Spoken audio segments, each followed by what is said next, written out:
Hello and welcome friend. मैं हूं मुजफ्फर चौधरी और आप देख रहे हैं मेरा यूट्यूब चैनल परफेक्ट रिएक्शन। दोस्तों, आज हमारे साथ हैं दिव्य कुमार जी। किसी भी तारुफ के मोहताज नहीं, बहुत ही फेमस पर्सनैलिटी है और ख़ास तौर पर आपको पता है कि पाकिस्तान के अंदर जो मसाइल है उसके ऊपर बहुत ज़्यादा गहरी नज़र रखते हैं और पाकिस्तान इंडिया के जो रिलेशन है उसके बारे में भी बहुत ही ये खुलकर बात करते हैं। तो Divya Kumar ji, welcome to the show. खुश आमदेद आपको। नमस्ते। नमस्ते, थैंक यू मुझे बुलाने के लिए। कैसे हैं आप? ठीक हैं? जी, मैं बिल्कुल ठीक, आप बताएं। मैं बिल्कुल बढ़िया हूँ। अच्छा दिव्य कुमार जी, बहुत ही ज्यादा यहाँ पर आजकल मोदी जी के जो विजिट है यूएसए का, उसका चर्चा हो रहा है कि वहां पर जिस तरीके से उनको पज़िराई मिल रही है। वहां पर स्पीच के दौरान उन्होंने कल बोला है कि जी इंडिया इस वक्त दुनिया की पांचवी बड़ी इकोनॉमी है और इन फ्यूचर तीसरी बड़ी इकोनॉमी बनने जा रहा है। और जो बाइडन ने उनकी डेमोक्रेसी की तारीफ की और बोला कि जी इंडिया जो है हमारा दोस्त है। मोदी जी के साथ उन्होंने ड्रिंक भी शेयर की। रात एक वीडियो में देख रहा था, बहुत ही आपस में खुशियां मनाई जा रही हैं। और दूसरे तो पाकिस्तान के जो प्राइम मिनिस्टर हैं वो पेरिस के अंदर गिला करते फिर रहे हैं कि जी वेस्ट उन्हें जो है वो अब इमदाद नहीं दे रहा। तो ये दोनों मुल्कों का हम कंपैरिजन यहाँ पर देखेंगे, करेंगे कि 1947 से पहले एक जैसे ही थे, एक ही थे हम। अब जो है इंडिया एक साउथ ग्लोबल जो एक है एरिया है उसका एक लीडर उसको माना जा रहा है, जबकि पाकिस्तान जो है अभी भी कर्जे के लिए और इमदाद के लिए इधर उधर भागा फिर रहा है। तो आप इसकी मेन मेन जरा हमें वजूहात पहले बताएं, फिर उसके आप बाद में फिर और आप भी इसके बारे में। नहीं, इंडिया से शुरू करते हैं। तो इंडिया की जो मेन वजूहत हैं, जो आज जिस जी। पोजीशन पे खड़ा है, उसमें सर देखें बहुत सारी जी। वजूहत हैं। स्टार्टिंग से देख लें तो इंडिया ने पहले अपनी मार्केट्स नहीं खोली थी। उन्होंने बोला कि आत्मनिर्भर भारत जैसा छोटे लेवल पे 47 में ही था। फॉरेन कंपनी, फॉरेन जो आए हैं इन्वेस्टर्स, वो आए हैं इंडिया में 91 में, इकोनॉमिक लिबरलाइजेशन की वजह से। तो उस वो मतलब इतना कोई बड़े लेवल पे नहीं था, लेकिन एटलीस्ट ये था कि यार लोगों में आप डीएनए कैसे लोगों का बनाते हैं, ऐसे ही बनाते हैं ना। तो लोगों को बोला सेल्फ सफिशिएंट मेहनत करना ही है। अगर आप उसी साइड पे अगर पाकिस्तान को देखें तो 47 में जिन्ना ने एक लेटर लिखा था अमेरिकन एम्बेसी को कि भाई हमारे पास कराची में ये प्लॉट पड़े हैं, अगर आपको कोई प्लॉट खरीदना है तो बताएं। और हमारा 47 के सितंबर में एक महीने बाद ही पहला जहाज आया था इमदाद का, गंदम की, जी। अमेरिका से। तो हमारा पहले महीने से, हमने पहले दिन से ये दूसरों पे डिपेंडेंट रहे हैं। और इंडिया पहले दिन से ये क्या है कि सेल्फ सफिशिएंट रहा है। वो आज इस लेवल पे पहुंचा है। वो एक खेती बाड़ी में कहते हैं ना ऑर्गेनिक, जी। तो ये वही ऑर्गेनिक इनकी वो राइज है। उन्होंने पहले अपनी जड़ें मजबूत की हैं, तो जड़ें मजबूत हो गई हैं, तो अब वो जितना भी ऊपर जाना चाहे, जिस तेजी से जाना चाहे, कोई हिला नहीं सकता इंडिया को। जो अब इंडिया की जो बात की कि अब बहुत ही जल्द तीसरी बड़ी इकोनॉमी होने वाला है, तीसरी बड़ी इकोनॉमी होने में इंडिया को कोई ज्यादा मसला नहीं आएगा, क्योंकि नेक्स्ट इकोनॉमी जर्मनी की है, जिसको ओवरटेक करने के लिए इंडिया को $400 बिलियन चाहिए जीडीपी में। और फिर है जापान, जिसको 1.1 ट्रिलियन चाहिए। तो ये मतलब 3 या 4 साल, 4 साल आप पकड़ ले, 4 साल में ओवरटेक कर लेगा इंडिया और तीसरा नंबर पे बन जाएगा। दूसरी साइड पे अगर आप पाकिस्तान को देखें, पाकिस्तान में पहली बात तो अपनी इंडस्ट्रियां कभी खड़ी नहीं की, हमेशा इंपोर्ट पे रिलाई किया, फॉरेन एड पे रिलाई किया। अच्छा, फॉरेन एड को भी करप्शन में कब कोई डेवलपमेंटल प्रोजेक्ट्स नहीं किया। स्टार्टिंग में कुछ डेवलपमेंटल प्रोजेक्ट्स थे, जैसे अमेरिका ने आके डैम बनाए, ये कराची का जो पाकिस्तान स्टील मिल है ये रशिया ने लाके लगाया, पर उनको चलाया ही नहीं, उनको कभी उस पर ध्यान ही नहीं दिया गया। तो हमारी अंदर की इंडस्ट्री कभी ग्रो ही नहीं हुई। फिर क्या है कि बिजनेस अपॉर्चुनिटीज नहीं दी, तो वो जो 22 खानदान 47 में थे, आज 22 से कोई 40 हो गए होंगे, 50 हो गए होंगे। जो एलीट क्लास है बस उन्हीं के पास सारा बिजनेस है। बिजनेस अपॉर्चुनिटीज कभी दूसरों को दी ही नहीं गई, गरीबों को, मिडिल क्लास को, कि भाई आप भी आए, हम लोन देते हैं, ये करते हैं। फिर ये हुआ कि अयुब के टाइम पे इकोनॉमी बहुत अच्छी कर रही थी, और हमारे प्लान्स वगैरह, जाहिर सी बात है अमेरिका से पैसे आ रहे थे, लेकिन ये कि अच्छी कर रही थी, डेवलपमेंटल प्रोजेक्ट शुरू किए थे। और ये पाकिस्तान का एक इदारा भी है, मैं नाम उसका भी भूल रहा हूँ, उन्होंने फैक्ट्रियां लगाई पूरे पाकिस्तान में लोन लेके, और फिर वो फैक्ट्रियों को प्राइवेटाइज कर दिया। तो इस तरह इकोनॉमी में मतलब वो एक इंडिजिनाइजेशन भी आ गई थी, एम्प्लॉयमेंट भी शुरू हो गई। लेकिन फिर अयूब खान को एक फितूर चढ़ा के भाई घोड़े पे तलवार लेके इंडिया पे हमला करते हैं, तो फिर 65 पे हमला कर दिया, वो सारी इकोनॉमी बस उसके बाद जीरो की जीरो है। फिर आपका 71 की जंग हो गई आपकी। आप पहले जंगों से बाहर नहीं निकले, जंगों का दौर खत्म हुआ तो फिर आप आतंकवाद से बाहर नहीं निकले। पैसा तो उस पर भी लगता है ना, वो भी कोई बगैर पैसे के थोड़ी ना होते बुरे काम। दूसरी तरफ अगर आप इंडिया को देखें, वो लगे हुए हैं, और उन्होंने सबसे पहली जो दी है ना एजुकेशन, एजुकेशन पे ध्यान तो 47 से दे दिया। इंडिया के कल्चर में ये है कि भैया एजुकेशन सबसे पहले, एजुकेशन नहीं है तो आपके पास पैसा ही नहीं आएगा, और अगर ऐसा पैसा आ भी गया तो उसका मतलब ही नहीं है कोई, उसकी कोई मीनिंग नहीं है जब तक आपके पास एजुकेशन नहीं हो। तो वो ज्ञान पे बड़ा ध्यान देते हैं, तो इंडिया इस वजह से ग्रो कर रहा है। दूसरा, सेल्फ मेड है इंडिया। अगर अमेरिका गया तो वो मांगने नहीं गया ना, वो $3 बिलियन की वो ड्रोन लेने गया है, उसके बाद जनरल इलेक्ट्रिक को दिए, अभी बोइंग को ऑर्डर दिए हैं, तो सामने से उनको भी ऑर्डर मिल रहे हैं। अभी अमेरिका में 4-5 कोई डेवलपमेंटल प्रोजेक्ट्स हैं, वो इंडियन कंपनीज करेंगी, फाइबर ऑप्टिक के और इसके ट्रांसमिशन वगैरह के। और अगर आप दूसरी तरफ देखें, इंडियन कंपनीज ने अमेरिका में $40 बिलियन इन्वेस्ट किए हैं, और उन $40 बिलियन से 4.25 लाख जॉब्स जनरेट हुई हैं अमेरिका में। ये वो हैं जो इंडिया में बैठे हुए हैं जिन्होंने इन्वेस्ट किया। जो इंडियन अमेरिकन है, जो अमेरिका में इंडियन बैठे हुए हैं, उनकी तरफ से 6.25 लाख जॉब्स और जनरेट हुई हुई है। इंडियंस हमेशा दे रहे हैं तो उनको मिल भी रहा है, मतलब वो लेन देन वाला सिस्टम है ना। आप दुनिया में सिर्फ ले भी नहीं सकते, सिर्फ दे भी नहीं सकते, आपको दोनों साइड बैलेंस करनी होती है। अब आप पाकिस्तान का जो स्टेटमेंट आया कि भाई जंगों के लिए तो है, पाकिस्तान के लिए नहीं है, ये तो वही बात है, घर जमाई वाली बात हो गई कि घर जमाई भी बनना है और फिर बैठ के आपको तो गिलाएं भी करनी है, शिकायतें भी करनी है। भाई दुनिया क्यों दे, दुनिया का जब तक मकसद था, इंटरेस्ट था, उन्होंने दिए आपको पैसे, ठीक है। आज उनके इंटरेस्ट कहीं और चले गए, वो दूसरे मुल्कों को दे रहे हैं पैसे। आज यूक्रेन में इंटरेस्ट है तो यूक्रेन को पैसे दे रहे हैं, कल कोई और मुल्क आएगा उसको पैसे देंगे।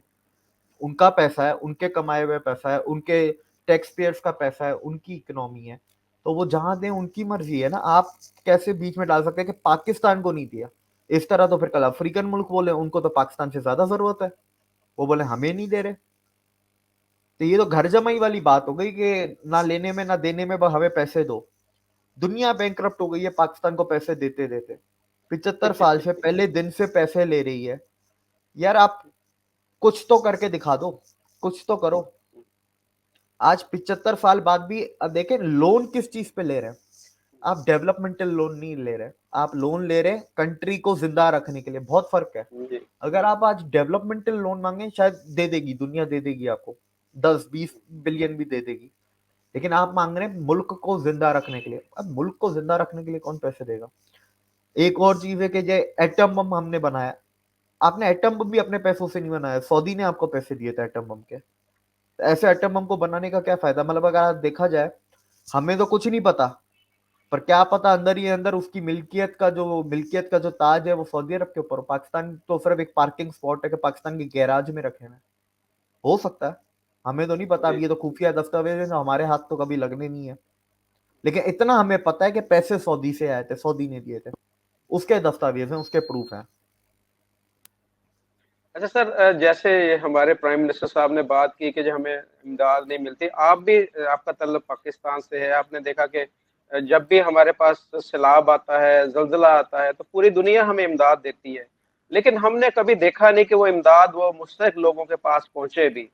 सिंध के अंदर अगर बात की जाए तो पिछले साल जो सैलाब आया था, अभी भी वहां पर लोग जो हैं वैसे के वैसे बैठे हैं। और हमारे प्राइम मिनिस्टर, अभी जो कोई डेलीगेशन पाकिस्तान आता है या कोई भी फॉरेन लोग आते हैं, फॉरनर आते हैं विजिट के लिए, तो उनको ले जाकर दिखाते हैं वहां पर। तो वहां पर हमें ये, जैसे आपने बात की कि हमारी कोई ऐसी पॉलिसीज नहीं है कि हम इन्वेस्टमेंट की बात करें पाकिस्तान के अंदर, किसी को बोले कि जी आप पाकिस्तान के अंदर इंडस्ट्री लगाएं, या इस तरह की कोई डायरेक्ट जो इन्वेस्टमेंट करें। तो हम बात अगर करेंगे तो हम यही करेंगे कि जी हमारे देखें वो बंदे उधर बैठे हैं, उनके पास घर नहीं है, उनके पास खाने को कुछ नहीं है। तो यहाँ पर आप क्या समझते हैं, एक तो वर्ल्ड के हमारे ऊपर ट्रस्ट नहीं है कि जो हम इनको इमदाद देंगे तो ये उन तक नहीं पहुंचेगी, पहली बात तो ये। और दूसरा, हमारी गवर्नमेंट की पॉलिसी ऐसी क्यों नहीं है, इनको समझ बूझ क्यों नहीं आती कि जी ये इंडस्ट्री जो है उसको लगाएं यहाँ पर, फॉरेन जो है इन्वेस्टमेंट पाकिस्तान के अंदर लेकर आए, ताकि हमारे जो बंद रोजगार है वो चले, लोगों को यहाँ पर जो अपॉर्चुनिटीज भी क्रिएट हो, हमारे जो है वो इन्वेस्टमेंट भी मुल्क के अंदर आए। तो ये क्यों ऐसे हो क्यों रहा है मुल्क के अंदर, आया कि ये हमारे हुक्मरान इतनी समझ बूझ नहीं रखते या इनको पता नहीं कि पॉलिसीज कैसे बनती हैं। देखिए, अब पहले इसमें दो चीजें कर लेते हैं, एक इन्वेस्टमेंट हो गई, एक आपने बात की, दूसरे आपने एड की बात की। देखें, दुनिया भी कितनी एड देगी आपको, ये तो कल सैलाब तो फिर 3-4 साल बाद आएगा। देखें, जो नेचुरल डिजास्टर्स पाकिस्तान में आ रहे हैं, वो नेचुरल डिजास्टर्स का हल दुनिया में पहले से मौजूद है।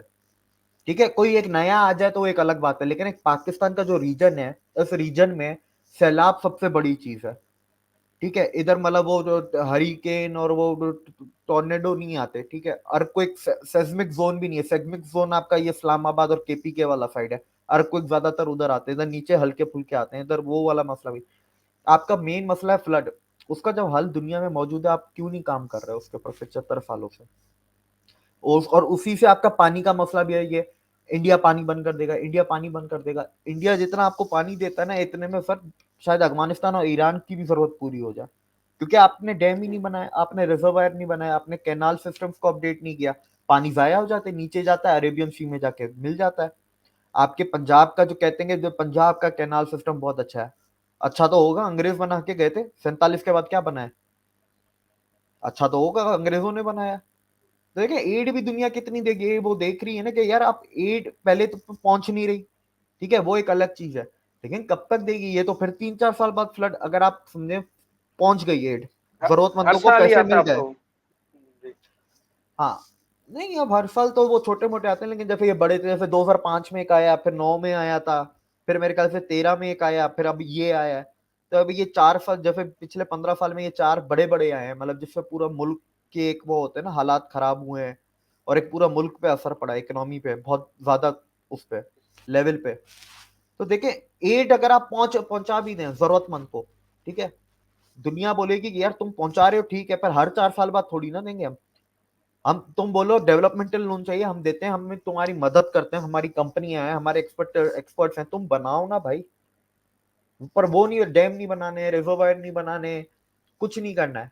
बस बैठ के ये बहस करनी है कि भाई हम सही हैं, हमें पैसे दो, क्योंकि हमसे नहीं कमाया जाता। अब आपने दूसरी बात की थी एक इन्वेस्टमेंट की। देखें, पाकिस्तान में करप्शन सबसे बड़ा इशू नहीं है। करप्शन आपका दूसरा या तीसरे नंबर पे आता है, चौथे पे भी डाल देना कोई बड़ी बात नहीं है। करप्शन सबसे ज्यादा सबसे करप्ट मुल्क है अमेरिका, सबसे करप्ट लीडर पुतिन है। ठीक है, पाकिस्तान का जो सबसे बड़ा मसला है ना, नाहिल है, आता ही नहीं है, काम ही नहीं आता ना। आप देखिए, इन्वेस्टमेंट आप कैसे लाते हैं? आप अपने मुल्क को जाके बेचते हैं ना, मतलब एक जी। मार्केट करते हैं ना, कि हमारे मुल्क में ये रिसोर्स है, हम आपको ये फैसिलिटी देंगे, हमारे पास इतनी लेबर है, इस कॉस्ट पे है, ये बिजली का रेट है, आप आए यहाँ से, हमें आप ऐसे एक्सपोर्ट कर सकते हैं, हमारी ये रेलवे लाइन है, ये पोर्ट है। आपको अपने मुल्क का ही जब नहीं पता, तो आप दूसरों को जाके अपने मुल्क को मार्केट कैसे करेंगे? क्या पाकिस्तान तरक्की कर सकता है? क्या पाकिस्तान में उतने resources, natural resources, man made resources और आपका पोटेंशियल, क्या वो है? हाँ, बिल्कुल है। ठीक है, टॉप 20 में तो आराम से जा सकता है, टॉप 20 में जाना कोई बड़ा काम नहीं है, और ना ज्यादा टाइम लगना। लेकिन उसके लिए पहले चीज है, आप में कैपेबिलिटी तो होनी चाहिए ना। आपको पता ही नहीं है रोड क्या होते हैं, एक्सप्रेस वे, मोटरवे, और आपका नेशनल हाईवे, नॉर्मल रोड, इनमें क्या फर्क होता है? अगर आप यही जाके पूछ रहे हैं तो बड़ी बात होगी, मिनिस्टर ऑफ रोड और हाईवे को पता हो तो। इनको सिर्फ इतना पूछ लें जियो थर्मल क्या होता है, जियो थर्मल टेक्सटाइल, इनको वो भी नहीं पता होगा, जो रोडों में इस्तेमाल होता है कपड़ा। तो ये नाहिल है, ये कुछ नहीं कर सकते। आपको देखें, जरूरी नहीं आप इंजीनियर होंगे तो ही आप अच्छे मिनिस्टर बन पाएंगे रोडों के। ठीक है, अगर आपको सिर्फ अपने मुल्क का पता है ना कि यार, कॉमन सेंस होती है ना एक, आप कॉमन सेंस, वो कॉमन सेंस नहीं है पाकिस्तानियों में। कॉमन सेंस चली गई है पिछली 3 नस्लों में, जो ये रेडिकलाइजेशन, ब्रेन वॉशिंग, और अपनी हिस्ट्री, हिस्ट्री क्या, साइंस भी गलत पढ़ाना है इधर, तो साइंस भी गलत पढ़ाते हैं, बिजनेस भी गलत पढ़ाते हैं। मैंने बीबीए किया है, अब हमारे वो इंटरेस्ट का आता है ना अकाउंटिंग में, इंटरेस्ट, जी। डेप्रिसिएशन और ये सब पढ़ाते हैं, जो एबिटा होता है, तो वो पढ़ाते हैं। आखिर में टीचर बोलते हैं देखें ये सब ठीक है, लेकिन इंटरेस्ट हराम है। यार, अकाउंटिंग की क्लास में हराम है कि हलाल है उसको तू छोड़, तू हमें इंटरेस्ट समझाना भाई। अब ये लेवल है, तो आप खुद समझेंगे फिर बच्चे क्या, फिर क्या माइंडसेट क्या बनता है, जो माइंडसेट होता है। इस 3 नस्ल ऐसी तो तबाह होती होती हुई है हमारी। एक के बाद एक के बाद एक। अब जो छोटा बच्चा होता है वो माँ बाप और अपने दादा दादी को देखता है, वो भी उसी एजुकेशन सिस्टम, उसी कॉमन सेंस, वो वही परवरिश पे निकले, तो बच्चा भी वैसा ही होगा। अब बच्चे को अलग तो नहीं कर सकते ना कि नहीं, तू पैदा हो गया अब तू अलग रहेगा, 20 साल बाद मिलना अपने माँ बाप से, पढ़ाई कर ले अलग से, फिर माँ बाप से मिलना। तो इसमें टाइम लगता है, ये टाइम नाहिल है, मेन बात है नाहिल है। और सबके सब, एक बंदा भी मुझे पाकिस्तान में करंट सिचुएशन अगर आज की बात करें, ना कोई पॉलिटिकल पार्टी का मुझे ढंग का लगता है जो काबिल हो, ना मुझे कोई आपका इंस्टीट्यूशन मुझे काबिल लगता है, ना मुझे आपकी स्टेब्लिशमेंट काबिल लगती है। ये मुल्क नहीं चला सकते, ये घर चला तो सकते हैं, फ्यूचर, धंधे चला सकते हैं। अगर अगर आपको अभी भी नजर नहीं आ रहा, जैसे आप कह रहे हैं कि 3 जो नस्लें हमने तबाह कर दी हैं, हमारी जो नफरत हमारे जहन में भरी गई है, या हमें एजुकेशन में चीजें पढ़ाई गई हैं, या हमें जो गैर मेयारी एजुकेशन हमारे स्टूडेंट को दी गई है, तो अभी भी आप समझ रहे हैं कि ये नाअहल लोग भी हमारे ऊपर ये बैठे हुए हैं, तो फिर पाकिस्तान का क्या फ्यूचर आप क्या देख रहे हैं कि जब कैसे ये बेहतरी आ सकती है इसके अंदर? अवाम को क्या करने की जरूरत है इसमें?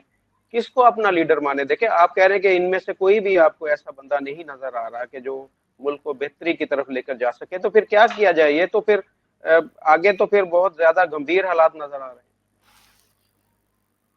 देखें, कंसल्टेंट्स हायर करे गवर्नमेंट इंटरनेशनल, और उन गवर्नमेंट्स की मदद ले जिन गवर्नमेंट्स के पास ये पहले एक मसले होते थे, जिन्होंने ये मसले सॉल्व किए हैं। जैसे इंडिया ने टैक्स नेट का सॉल्व किया, जीएसटी लाके, और वन स्टॉप बिजनेस रजिस्ट्रेशन और वन विंडो क्लियरेंस जो है वो आप यूके से ले सकते हैं या सिंगापुर से ले सकते हैं, जो डिजिटल गवर्नमेंट का है। जो आपका बैंकिंग सिस्टम है, आप उसको अपग्रेड करें। एफएटी, हमारे पाकिस्तान में जो बैंकिंग सॉफ्टवेयर है ना, वो एफएटीएफ के कंप्लायंस में नहीं है। आप एफएटीएफ कंप्लायंस सॉफ्टवेयर आप लेके आए, बैंकिंग में आप तब्दीली करें, कि एक आसान, एक गरीब बंदा जो दिहाड़ी कमाता है ना डेली की, वो भी अपना बैंक जी। अकाउंट खुलवा सके, और उसको बैंक अकाउंट खुलवाने में इतनी मुश्किलातें ना आए। पहली बात खुलवा सके, दूसरी बात आसानी से खुलवा सके। मनी क्या है, आपकी इकोनॉमी में रोल होती है। इकोनॉमी में आ गया ना, दिहाड़ी वाला तो आपकी जीडीपी में तो काउंट ही नहीं हो रहा, क्योंकि उसका तो बैंक अकाउंट ही नहीं है। जीडीपी में वही चीजें काउंट होती हैं जो आपके बैंक अकाउंट में फॉर्मल ट्रांजैक्शन में, टैक्स में, इसमें आ रही है आपकी। आप फॉर कंसल्टेंट्स उठाएं। दूसरा, देखें, मसले मसाइल जो आपके है ना नेबर्स के साथ है ना, सारे नेबर तीनों को उठा लें, एक चाइना को छोड़ दें, जो अफगानिस्तान, ईरान, इंडिया, इन तीनों के साथ आपका ट्रस्ट इशू है मेजर। कि चाहे अफगानिस्तान के साथ अगर ड्यूरेंट लाइन है वो बैठ के हल हो सकता है, इंडिया के साथ बाकी जितने भी मसले हैं वो सारे बैठ के हल हो सकते हैं, लेकिन मेन क्या है, टेररिज्म और ट्रस्ट इशू है। आपका ईरान के साथ क्या है, वही टेररिज्म और ट्रस्ट इशू, ईरान के साथ भी। आप पहले तो ट्रस्ट कमाएं, उसके बाद आप बात करें कि हम दोस्ती करना चाहते हैं, हम ट्रेड करना चाहते हैं, इन्वेस्टमेंट, ये वो। पहले आप ट्रस्ट कमाएं, क्योंकि आपने गवाया ट्रस्ट है ना। और इन इंडिया ने तो सीधी सीधी एक ही बात बोली, इंडिया ने बोला जितने हमारे मसले हैं आपस के, हम टेबल पे आके एक दूसरे की बात सुन के हल कर लेंगे, लेकिन सिर्फ एक ये टेररिज्म बंद कर दो, हम कल टेबल पे आने को तैयार है। अगर ये एक शर्त अगर पाकिस्तान नहीं मान सकता, तो फिर पाकिस्तान कुछ भी नहीं कर सकता।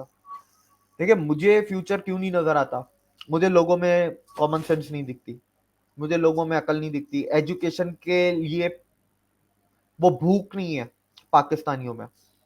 इवन मैं वेल ऑफ फैमिलीज की बात कर रहा हूँ, मैं ये नहीं कि गरीब लोग जिनको अवेलेबल ही नहीं है, वो तो एक अलग सेक्टर हो गया ना, उनको तो अवेलेबल ही नहीं हुआ ना गांव देहातों में। जो शहरों में भी रहते हैं ना, उनको भी वो भूख नहीं है एजुकेशन की, कि नहीं यार हमें एजुकेशन लेनी है, हमें पढ़ना है, हमें सीखना है। उसके बाद अगर आप देखें, पाकिस्तान में 3 नस्लें बर्बाद हो गई, जब तक एजुकेशन सिस्टम चेंज नहीं होगा 3 नस्लें कैसे सुधरेंगी? एक नस्ल सुधरने में भी 15-20 साल लगेंगे, तो आपको एक नस्ल का असर भी 20 साल बाद दिखेगा, अगर आज आज अगर आप स्टेप लेते हैं तो। पॉलिसीज अगर आप चेंज करते हैं, इकोनॉमिक पॉलिसीज, मैं अगर अपनी तरफ से देखूं ना, पाकिस्तान के सारे मसलों का हल दुनिया में अवेलेबल है, हमें सिर्फ कॉपी करके पेस्ट करना है। हमें कुछ भी इन्वेंट नहीं करना, कुछ भी नया नहीं करना। सिर्फ एक चीज चाहिए, पहले तो आप ट्रस्ट डेवलप करें नेबर्स के साथ, दोस्ती की बात छोड़ दें, पहले ट्रस्ट डेवलप करें जो आपने गंवाया। और जी। दूसरा काम आप है जो नियत, मैं फॉर एग्जाम्पल कल कंसल्टेंट है, फॉर एग्जाम्पल मैं कंसल्टेंट, मैं कल गवर्नमेंट ऑफ पाकिस्तान को बोलता हूँ ये 4 स्टेप करो, इकोनॉमी बेहतर हो जाएगी। गवर्नमेंट वो 4 स्टेप ले लेती है, लेकिन फिर नियत नहीं लगाती ना। नियत ही नहीं, वो 4 स्टेप्स कोई रातों रात थोड़ी ना जादू दिखाएंगे। वो 4 स्टेप्स को दिखाने में 3 साल लगेंगे। 3 साल बाद आपके पाकिस्तान जो ये खतरे की घंटी है ना, ये खत्म हो गया कि 3 साल बाद मुल्क तब भी नहीं खड़ा होगा अपने पैरों में। मुल्क को पैरों पे खड़ा करने के लिए आपको 15 साल लग जाएंगे। अच्छा देविक भाई, यहाँ पर अगर देखा जाए पाकिस्तान के अंदर टोटली सारी चीजें इस वक्त इंपोर्ट हो रही हैं, और ज्यादातर चीजें तो चाइना से ही इंपोर्ट हो रही हैं। हमारी जो अपनी मुल्क की इंडस्ट्री है वो मोस्टली बंद पड़ी है, या वो उसकी कॉस्ट ऑफ प्रोडक्शन इतनी ज्यादा होती है कि वो इंटरनेशनल मार्केट जो पाकिस्तान के अंदर जो इम्पोर्टेड चीजें आती हैं उनका मुकाबला नहीं कर पाती, रेट वाइज भी और क्वालिटी वाइज भी। तो इसके लिए कौन सी ऐसे इकदाम करने चाहिए? आप समझते हैं कि इम्पोर्ट पर हमें फौरी तौर पर पाबंदी लगा देनी चाहिए? मुल्क की जो प्रोडक्ट है उनको कैसे हम बेहतर कर सकते हैं? जो इस वक्त टेक्सटाइल, देखिए मैं टेक्सटाइल से रिलेटेड हूँ, मैं टेक्सटाइल की बात करूंगा तो फैसलाबाद के अंदर इस वक्त 70 से 80% जो यूनिट्स है वो बंद पड़े हैं हमारे फैसलाबाद के अंदर। उसकी मेन रीजन क्या है कि हम चाइना से रॉ मटेरियल मंगवाते हैं जो बहुत ज्यादा महंगा हमें मिलता है। उसके अलावा इलेक्ट्रिसिटी बहुत ज्यादा महंगी है, यहाँ पर लेबर भी महंगी है, जो स्किल लेबर है वो ज्यादा महंगी है। और गैस भी हमें जो अगर देखा जाए तो बहुत ज्यादा महंगे रेटों में मिलती है, और अगर प्रॉपर मिलती भी नहीं। आप समझते हैं कि अगर पाकिस्तानी इंडस्ट्री को प्रमोट किया जाए और इंपोर्ट पर पाबंदी लगाई जाए तो कुछ हमारी जो इकोनॉमी है वो जल्दी बेहतर हो सकती है? पाकिस्तान आज उस गड्ढे में गिरा हुआ है ना कि जल्दी तो इधर कुछ भी नहीं होगा। लेकिन ये कि हाँ स्टेप्स लिए, ये कोई बड़े मसले नहीं है कि बिजली महंगी है, बिजली है ही नहीं, या रॉ मटेरियल चाइना से आ रहा है, इंडिया से बंद है। और क्वालिटी की बात है कि क्वालिटी कैसे सुधारी जाए, और बिजनेसेस को किस तरह मार्केट किया जाए, उनको मदद की जाए, मोटिवेट किया जाए बिजनेसमैन को। ये कोई इतना बड़ा काम नहीं है, ये मतलब कोई भी लीडर है ना आसानी से कर सकता है। इसके लिए कंसल्टेंट भी नहीं चाहिए, इसके लिए नियत चाहिए और काबिलियत भी चाहिए। वैसी बात है, काबिलियत के बगैर तो नहीं होगा ना। ये कोई बड़े मसले नहीं है। लेकिन मैं तो आज आपको बता देता हूँ कैसे कैसे कैसे होगा, लेकिन वो कैसे कैसे का मतलब क्या है कि वो करेगा कौन, और करने का तो उसको चलाना भी है ना। कोई रातों रात थोड़ी ना दे देगा। आज अगर मैं कोई साइन कर भी देता तो कोई रातों रात थोड़ी मसले हल होंगे। 2 साल 3 साल 4 साल लगेंगे, फिर जाके उसका फल नजर आएगा। फल मिलेगा भी नहीं, सिर्फ नजर आएगा, मिलने में तो टाइम लगेगा। देखिए अब जैसे पाकिस्तान में जो चीजें पाकिस्तान में बन रही हैं या बन सकती हैं, उन चीजों का इम्पोर्ट पे पहले बैन लगाएं, पहली चीज। दूसरी चीज, पाकिस्तान में वो चीजें जो नेचुरल रिसोर्सेज या वो चीजें जो पाकिस्तान के अंदर अवेलेबल है लेकिन पाकिस्तान के पास उसकी टेक्नोलॉजी या काबिलियत नहीं है, उन चीजों के ऊपर एक नई पॉलिसीज और टैक्स रिफॉर्म्स करके फॉरेन कंपनीज को इनवाइट करें उन चीजों के ऊपर, एफडीआई के ऊपर। कुछ ऐसी चीजें भी हैं जो जिसके ऊपर एफडीआई नहीं आ सकती पाकिस्तान में, लेकिन उन चीजों को एक्सपोर्ट किया जा सकता है। उन चीजों को आप दबा के एक्सपोर्ट करें, एग्रीमेंट्स बनाएं, और कोशिश करें आप एक प्रोजेक्ट में 2-3 मुल्कों को है ना इन्वॉल्व करें। इन्वॉल्व कर। 2-3 मुल्कों को, उससे क्या है कि आपके एक्सपोर्ट 2-3 मुल्क में बढ़ेंगे। एक मुल्क के बजाय 2-3 मुल्क हो जाएंगे। एफडीआई भी आपके 2-3 मुल्कों से आएगी, रहेगी उतनी। ये नहीं है कि 2-3 मुल्कों से एफडीआई कुछ ज्यादा हो जाएगी, अमाउंट वही रहेगा। लेकिन ये कि डाइवर्सिफाई होता है ना, आपकी डिपेंडेंस एक मुल्क के ऊपर नहीं बढ़ती है। मैं एक छोटा सा एग्जांपल देता हूँ। जैसे हमारी कोल माइंस हैं पाकिस्तान में, थर कोल माइंस है।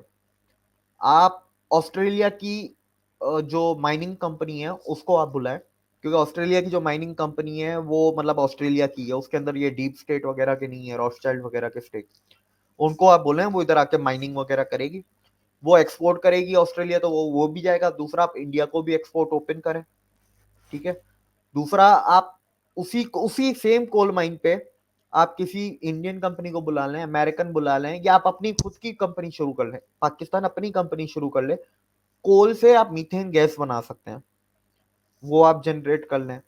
आप थर्मल पावर प्लांट बना सकते हैं। आजकल तो थर्मल पावर प्लांट्स में भी वो जी। कार्बन एमिशन बहुत कम आते हैं, आजकल तो टेक्नोलॉजी इवॉल्व हो गई है। आप वो कर लें।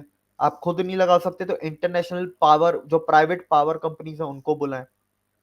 मैं एक इंडिया का एग्जांपल, बार बार इंडिया निकलता है, पर जरूरी नहीं इंडिया को बुलाएं, आप दुनिया में से किसी को भी बुलाएं। जी जी। आप बहुत सारी कंपनी हैं, आप किसी को भी बुलाएं। भाई एक चाइना को छोड़ के आप जिसको बुलाना चाहते हैं बुलाएं, वो पाकिस्तान के लिए फायदेमंद होगा। और देखिए हर चीज जो चाइना से आती है ना, उसका वजह है कि पाकिस्तान और चाइना का कोई एग्रीमेंट एफटीए वगैरह हुआ है। एग्जैक्टली एफटीए नहीं है, पर एफटीए जैसा कुछ हुआ है एग्रीमेंट, जो जरदारी के टाइम पे हुआ था। अब उसके हमें ना, अब मैं कैसे बोलूं कि उसको खत्म कर दो रातों रात, क्योंकि मुझे रूल्स एंड रेगुलेशन ही नहीं पता।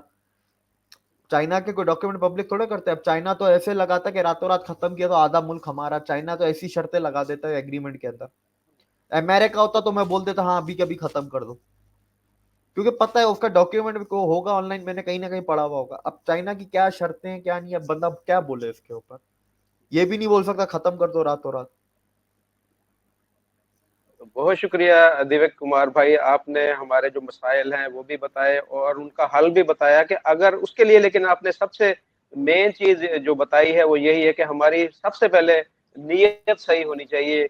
और उसके बाद हमारे जो हमसायों के साथ ताल्लुकात हैं, वो ख्वाह ईरान है, ख्वाह अफगानिस्तान है, ख्वाह इंडिया है, उनके साथ अपना जो ट्रस्ट लेवल है उसको डेवलप करने की जरूरत है।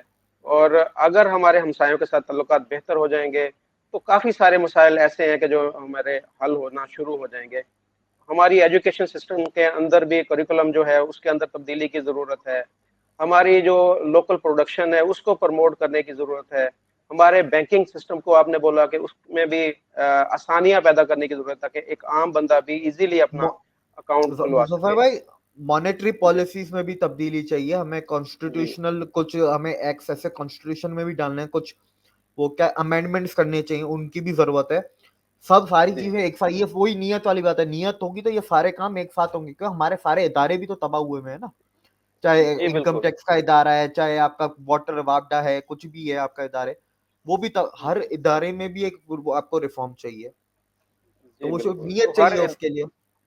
बिल्कुल हर एक रिफॉर्म की जरूरत है, बेहतरी की जरूरत है, उसको मिल बैठकर बेहतर बनाने की जरूरत है। अब हम अगर सेल टैक्स या इनकम टैक्स की बात करें तो पाकिस्तान के अंदर कोई भी, मैं समझता हूँ, बड़ा यूनिट ऐसा नहीं है कि जो अपना पूरा का पूरा टैक्स पे कर रहा हो। अगर कोई कोशिश भी करे कि मैं टैक्स पूरा पे करूं, तो इनकम टैक्स डिपार्टमेंट के कुछ जो मगरमच्छ हैं उनके पीछे पड़ जाते हैं कि भाई आपको हम रगड़ा लगा देंगे, वरना आप ऐसे करें कि हमारे साथ डील कर लें। तो ये पाकिस्तान के अंदर, मैं आपको इस चीज का मैं गवाह हूं कि पाकिस्तान के अंदर इस तरह के काम बिल्कुल होते हैं। बिल्कुल होता है, ऐसा ही जो होता है, टैक्स सही देना कह रहे हैं। चाहे उसको उसको उसको रगड़ा लगा देते हैं यहाँ पर। तो हमारे, मैं ऐसा ही होता ये समझूंगा कि टैक्स जो है इसके अंदर रिफॉर्म की जरूरत है। है। इसमें इसको एक और खुद चीज है। जो हमारे मिनिस्टर। जी जी आपने जो टैक्स की बात की, यहाँ पर जो पाकिस्तानी अवाम है हमसे टैक्स लेती है, ये करती है वो करती है। पाकिस्तान की अवाम टैक्स कितना देती, कितनी अवाम टैक्स देती है आपको पता है?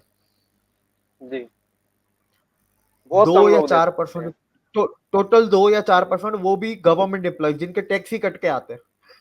जी जो प्राइवेट एम्प्लॉइज, जो प्राइवेट कंपनी में, बड़ी कंपनियों में काम करते हैं, गवर्नमेंट उनके तो टैक्स पहले से ही कट के आते हैं।